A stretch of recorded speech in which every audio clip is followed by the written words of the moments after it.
Hey guys, Dozer here bringing you a new video. Wanted to share with you guys the deck list that I took to my Pro Quest, the 1 out of 1 Pro Quests that I was going to this season.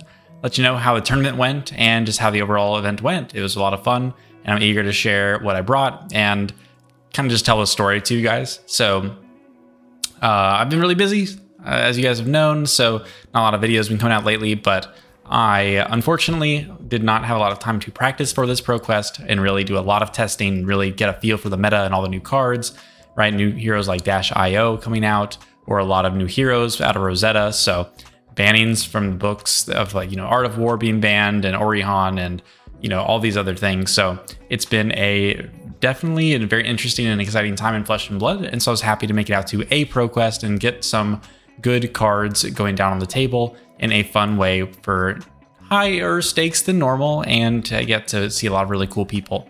So let's get right into it. Full disclosure, this list was thrown together 30 minutes before the event. Obviously, I've played Enigma before, so this is not some hero that I just randomly picked up and figured out all of a sudden, but a lot of the card choices in here were more of just theory and rather than me actually playing out the matchups. So there were definitely some cards that I saw throughout the day that I was like, this isn't the best card in the world, but they all did their jobs and I ended up doing very well. So I thought I would share that for you here. Right off the bat, we're playing Enigma, Ledger of Ancestry. No secret, in the Rosetta metagame with -IO out, Enigma is still a very, very strong deck. She does a powerful thing, which is build a board state. And if you can't answer her board state, she does snowball out of control. And so Enigma has this big value ramping gameplay that she accelerates into doing more and more value over time if you do not slow her down. And so that's very similar to OG Prism back in the Monarch days with the Spectral Shield game plan.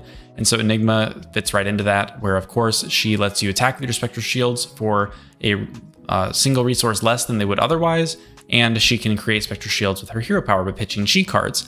The notable thing about Enigma in this way is that she kind of mirrors the old Luminaris game plan of block with your whole hand and attack with a Spectral Shield that has some +1 counters on it. So Enigma can really lean into that very defensive chip away game style while also being able to snowball. Although her snowballing is not nearly as good as the Luminaris build used to be. One of the new cards that came out in Rosetta that's very good for Enigma is Calming Gesture. Calming Gesture is an arm equipment which normally has Arcane Barrier, which is great. It's kind of like a Null Rune replacement. But really the reason that people are playing it and why I played it was because of the instant ability where you pay 1 resource and you can create a Spectral Shield token at instant speed. Basically, this is just a, you can think of it like a floating pay 1 resource, block a breakpoint, right? So at worst case, it can block a breakpoint and be a 1 power weapon that you don't have to pay for to swing with.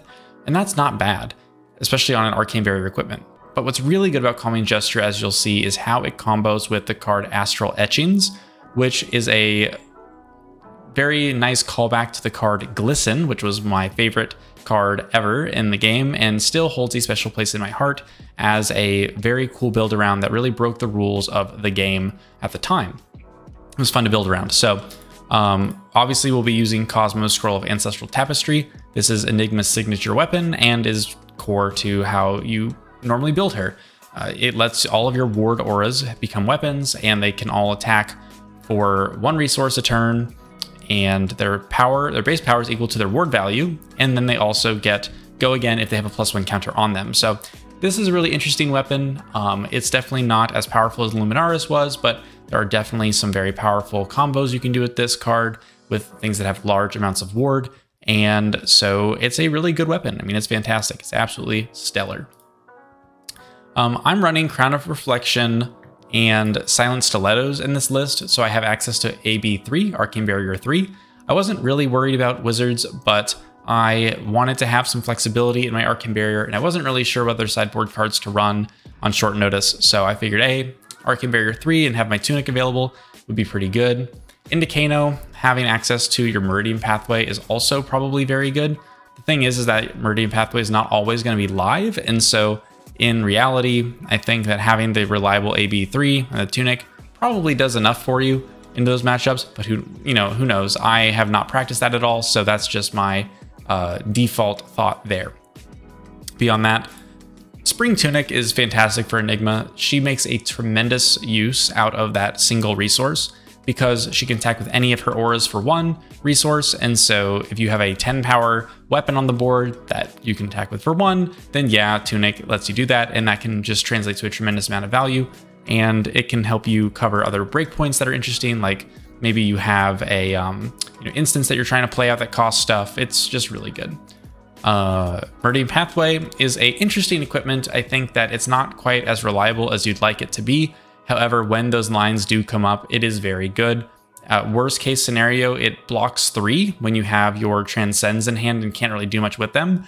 So Meridian Pathway does help you insulate yourself from disruption. Like if your opponent has the ability to do things like Steel Blade Shunt or Reckless Swing or things like that, Meridian Pathway can help you protect your wards while you're attacking, and then also again can be that nice block value later on.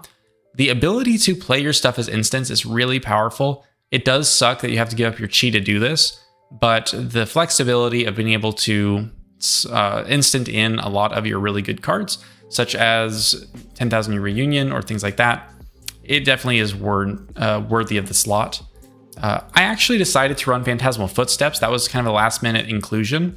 When I've faced against Aurora and the couple, like literally 2 games I had going into this ProQuest, I noticed that she has a lot of incidental arcane damage and the breakpoints, and traditionally that's where Footsteps has really excelled.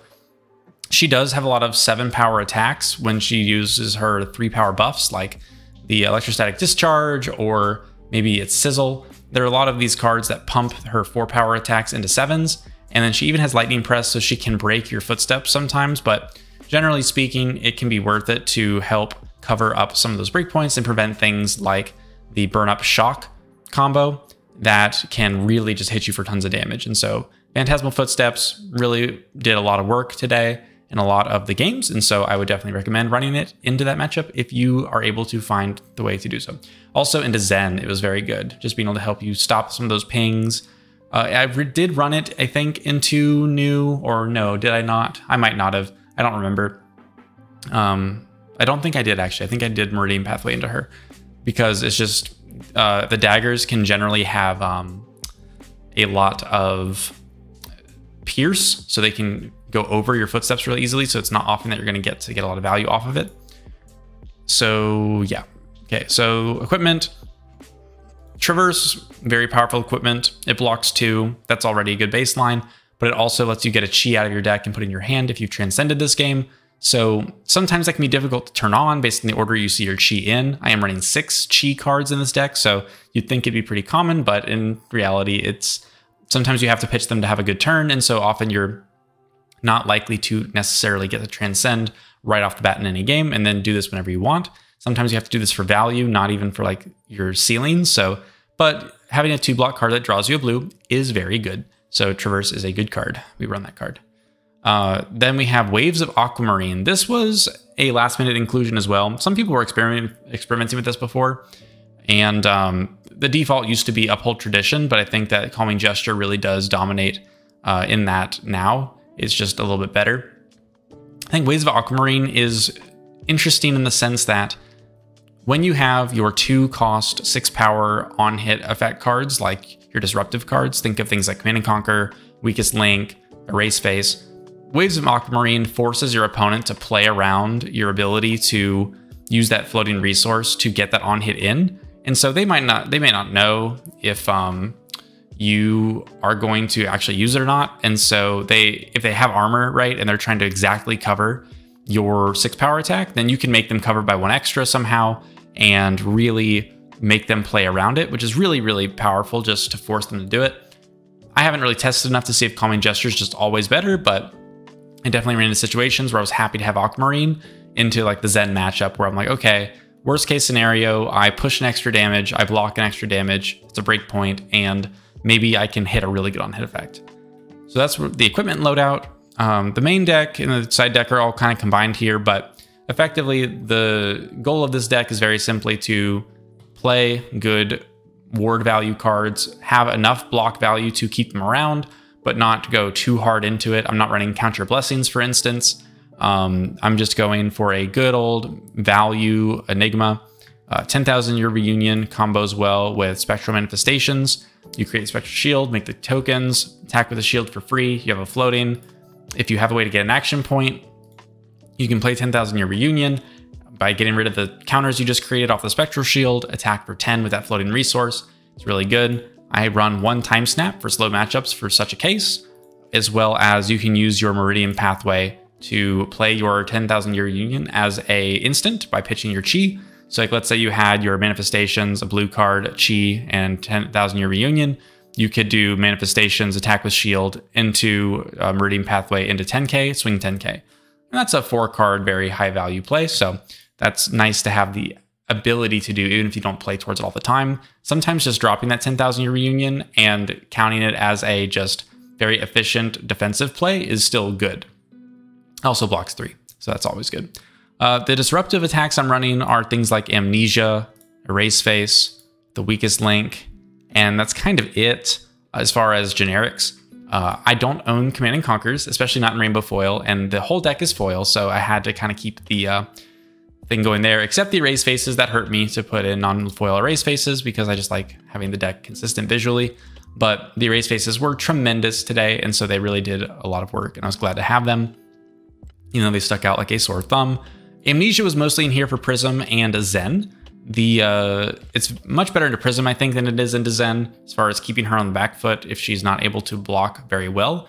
The problem is that into Zen, it's not really that amazing, because ever since he got a lot less reliant on the Bonds of Ancestry lines, he doesn't really care as much about the Crouching Tiger stuff. Like, he can kind of sandbag and still chip away at your wards.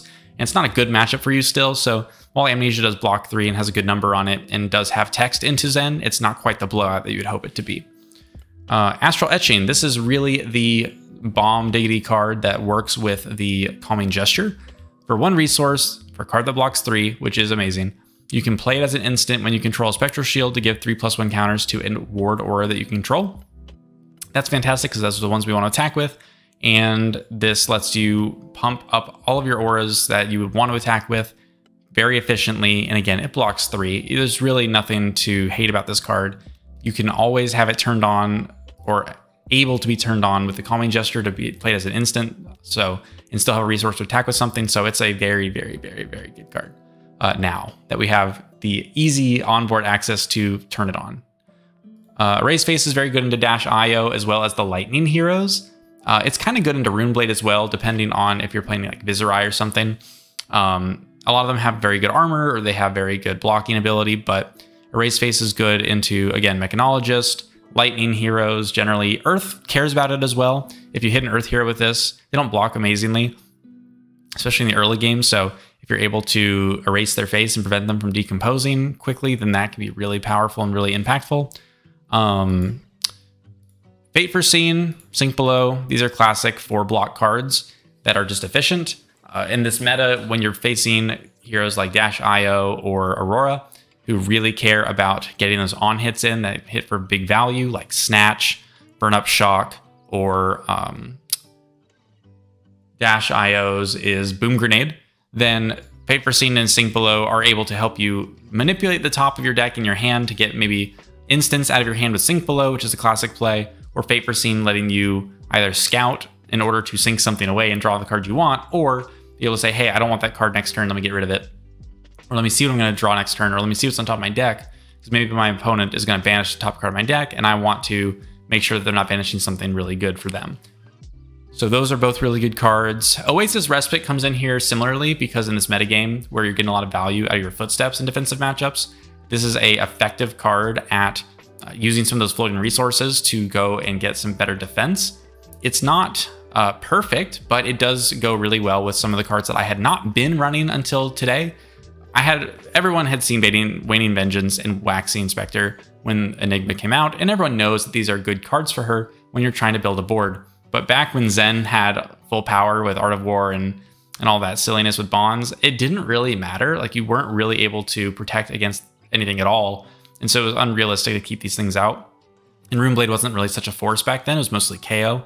So now that we have a bit more ways to get value out of our footsteps and things, having Oasis Respite, Waning Vengeance, and Waxing Spectre as instance that you can not only play for value while using your footsteps or your arcane barrier, you also can use them combined with each other. It just becomes a very useful set of cards.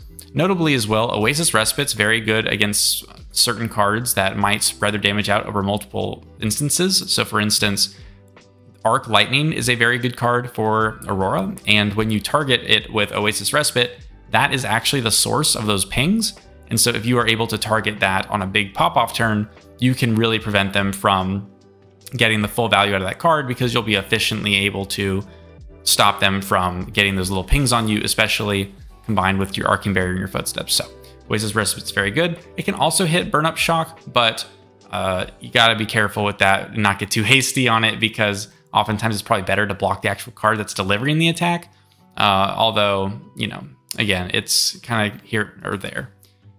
So beyond that, we have cards like the Weakest Link. The Weakest Link is, again, very powerful, with this just on hit into cards or heroes that have 0 block cards. Think instants or items. So Dash IO, Lightning heroes, Mystic heroes with their cheese, as well as Prism with her figments. So there's a lot of good heroes that don't like receiving a Weakest Link, and it also blocks 3. So it's just a fantastic card. Standing Order is a card that I really like in Enigma. I think that Standing Order lets you pocket things in your arsenal that might be a little awkward to play, and you can cash them in for some block value. It's good into decks that try to go tall or have more on hits, right? So you can cover a 4-power attack more easily with this. And also it's a 0 for 4, so it does things like kill angels with 1 card, or it helps you to just push damage at the end of a chain. It also can get rid of your arsenal to get extra attack value. So it can also be a popper, and it can also against Phantasm, right? Or it can also just push damage sometimes. So Standing Order, good flexible card. I kind of view it as like an Enlightened Strike, but a bit better defensively instead of at the cost of being a little bit less good offensively. Then we have our Phantasmaclasm. This is a disruptive attack that I have loved ever since it came out in Monarch. It is a 2 for 9 damage attack with Phantasm that lets you look at your opponent's hand and put things on the bottom. This effect is super relevant in Enigma because she cares so much about blocking effectively. And the more information you have, the harder it is for your opponent to break through your wall and kill all your wards. So Phantasmaclasm being able to give you that information is incredibly, incredibly powerful. Love Phantasmaclasm, great card. Then Restless Coalescence is in here. This was my spoiler card, so I'm a little biased towards it, but it's also just very effective. When you combine it with Spectral Manifestations or even Astral Etchings, you give it a lot of potential value to not only make your Astral Etchings live by creating more Spectral Shields, but you're also able to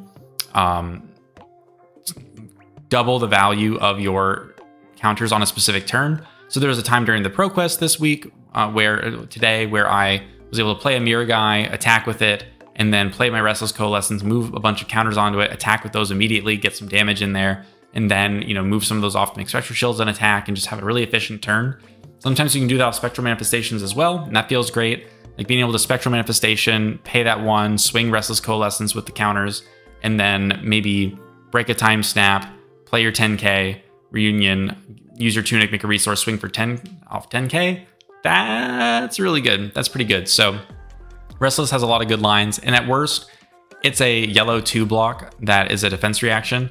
So that stays on the board. It's fantastic even if you just play it to insulate yourself from future value. Love this card. Cosmic Awakening. This card is really fun to use. I didn't get to resolve it at all this week. I was under a bunch of aggro pressure, so I didn't really get to set up any late game, you know, bomb drops with it. But when you are in those late game scenarios and you really just need a way to close out the games, coming in for 20 power, pretty good. 15, pretty good. Big number is hard for people to block, and sometimes it just forces damage through and ends the game and demands them to block you. So I definitely love a blue block 3 that lets you win the game if you pitch stack correctly, because Enigma doesn't have the best end game in the world, and so letting her have that final way to have the Hail Marys there is really good. It's also worth noting that apparently Cosmic Awakening changes the base power, so if you're up against someone like Riptide even, it's still really good into him. Enigma Chimera is just a good blue block 3. I think you could make an argument to replace this with a bunch of other cards now that we have better access to Spectral Shields. Maybe like Spectral Prowler Blue, because it helps you transcend a bit better, especially because you can like Spectral Prowler, activate your chi card, right? Transcend, Enigma, Hero Power, give the Prowler go again, attack with a shield. So like that's totally fine. It's not amazing, right? But it's okay. And Chimera though is a good 2 for 6 as a blue. That's pretty decent, and it blocks 3, so happy to do that. Then we also have Essence of Ancestry Mind. I really like this card in Enigma. It blocks 3, it's a blue. It has 2 value when you play it as a ward 2, so that's always really nice to get out of a blue. But also it does have that extra defensive utility where if they do break it, you can negate the next blue source that they play. And that's not going to come up tremendously often, but there are definitely heroes where this can give you value. And so as a blue, it's fine. It's not the best thing in the world, but I've been enjoying it. On top of that, we've got a bunch of chi cards. We've got all the good ones: Homage to Ancestors, Passover, Preserve Tradition, Rising Sun, Setting Moon, Stir the Pot. These are the most easy to resolve chi cards and easiest to transcend because they just have the fewest conditions. They don't have to have a combat chain open, things like that. They cost 0. Those are really good. I did take out a Drop in the Ocean to put in Sacred Art Immortal Lunar Shrine. It's hard to play. It did save me in one game, but didn't actually end up that much because it does cost 3 and that is very expensive to afford when you have all these tight margins. So it is very good in slower, later game type scenarios where you have the ability to get a ton of value off it. Like the ceiling's really high, but the floor is pretty low, and so it's okay. But you know, it's got Enigma on it, so you got to run it, right? That's kind of the mentality. Of course, the reason we run all these chi cards is because Manifestations of Miragai is an incredibly powerful card. This is kind of the reason to play Enigma, because when you play your chi to cast this guy, he comes in with double the counters that he comes in with, and because Miragai effectively attacks for double the value of the counters on him, then if you've got 4 counters, it attacks for 8 and has ward 4, so it kind of blocks 4 on the tail end. It's just very efficient play. You can obviously block with your Traverse the Universe to guarantee that you're able to play your Miragai on a turn once you've transcended that game, and so Manifestations is an extremely powerful card and synergizes so well with Astral Etchings, it's insane. So just think about it, right? You pitch your chi, you play your Manifestations, you've got a 4 counter Miragai, you pitch a blue card to swing with your Miragai for 8, go again. Your opponent does whatever. You use your instant gloves, your Calming Gesture to make a resource, or a Spectral Shield by paying a resource. You have 1 resource floating at this point, and you're able to instant speed play Astral Etchings for an additional 3 counters on your Miragai. It now has 7 counters. It's coming in for 14 damage. This effectively buffs your Miragai for 6 for 1 resource. That's crazy. It also increases the ward on the back end, so it's also going to block for 7 at some point if he needs to.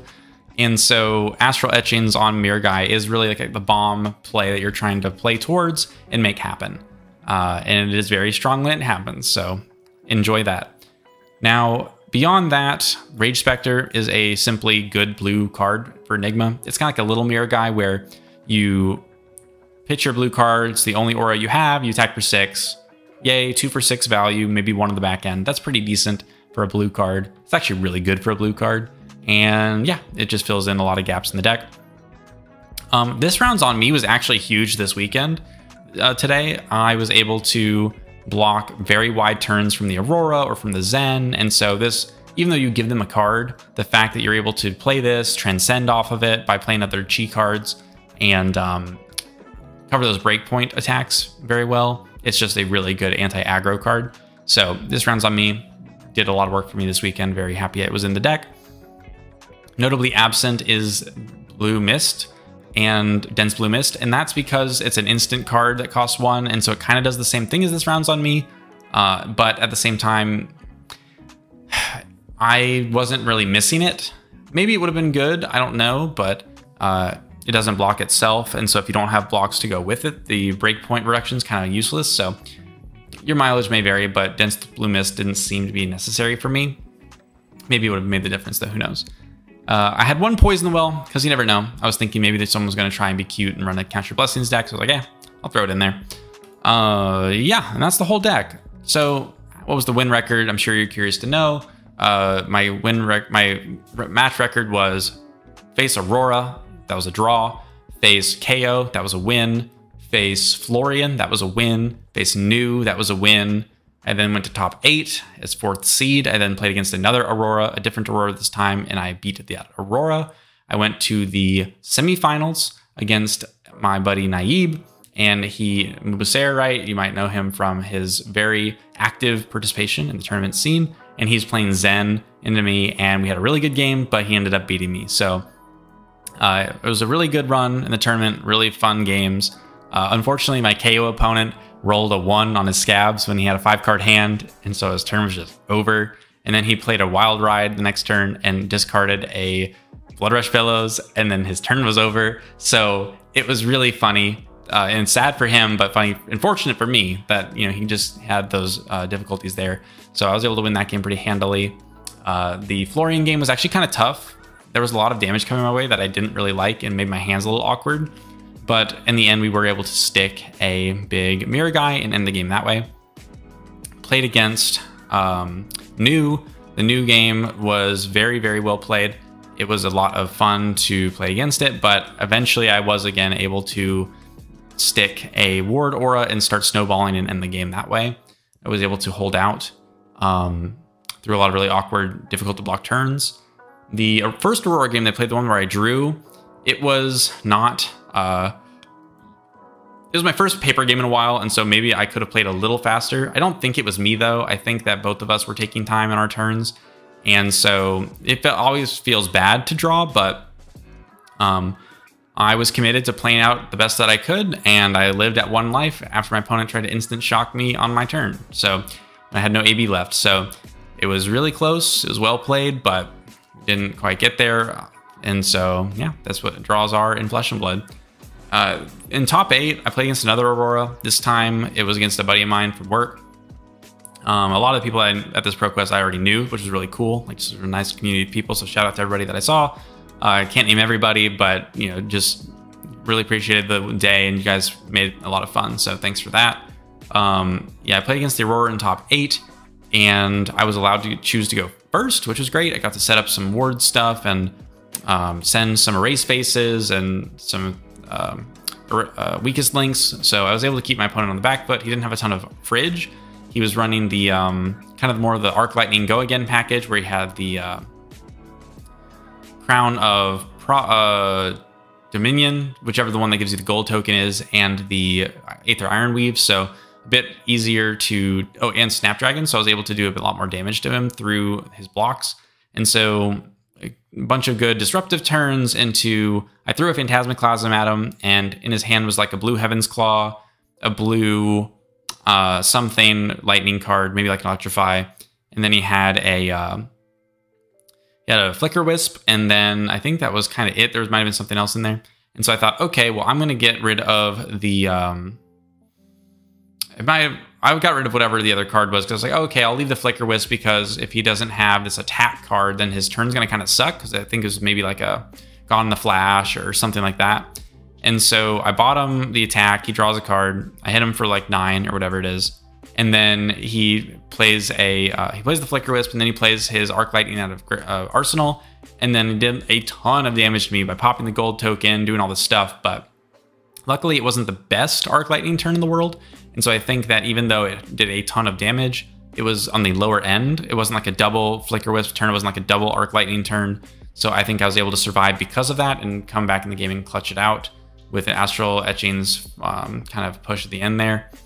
I think going into the Zen game is just really hard. I was forced to go in the unfavorable turn. I don't remember if I was first or second, but I didn't get to choose. So I assume that my opponent knew what he was doing and picked the favorable start for him. Didn't get to do a ton of stuff to get off to a lead. But I was ahead in life in a little bit. Like, I was attacking and getting damage in, but eventually I kind of slowed down, had a more defensive hand, wasn't able to establish a ton of overwhelming pressure. My opponent was able to get some good combos going and some good turns, and really played things in a way where it made it very hard for me to block. It was very difficult for me to see whether or not I was going to have to block more later, and when it was hard for me to, or when I was supposed to keep my wards versus let them die. Because again, it was hard for me to rebuild, so I kind of had to commit to defending them. And so in the end, it was a good game, and that was how the whole event went. I got to win my Rainbow Foil Verdant's promo card, which was extremely fortunate for me, and really enjoyed that. And yeah, I was not going to be going to Pro Tour London anyway, so I'm very happy that the people that got to the finals were able to respectively get their invites and be able to have a chance to go to that tournament that I know they wanted to go to so much. So I played my heart out and I did my best to win and not make it easy for them, but I'm very glad that they will actually be able to go to the tournament that didn't take an invite from anybody. So I'm very happy about that. But overall, yeah, this is the deck. If you're looking to play Enigma, I think you can't go wrong with a deck that's similar to this. Obviously, some of the cards in here can be a little pricey, so there are definitely substitutions you can make. But overall, thanks for watching. Hope you enjoyed the tournament recap. Hope you guys had fun at any ProQuests that you've been to. If you have not been to a ProQuest, I encourage you to try the next time they come around, or to a Road to Nationals. The events are never too large. It's maybe like 30 or so people, and everyone there is generally very nice. I've never had a problem with people there. It's always been good vibes, and it's a great environment if you like to get a little bit of that adrenaline pumping and get a bit more of that competitive spirit where everyone's really trying their best to play as tight and as clean as possible. So go to ProQuests. They're a lot of fun. I enjoyed mine, and I will be eager for the next season whenever it comes around. So until then, have a good one. Thanks for watching, and I'll see you guys in the next video. Peace.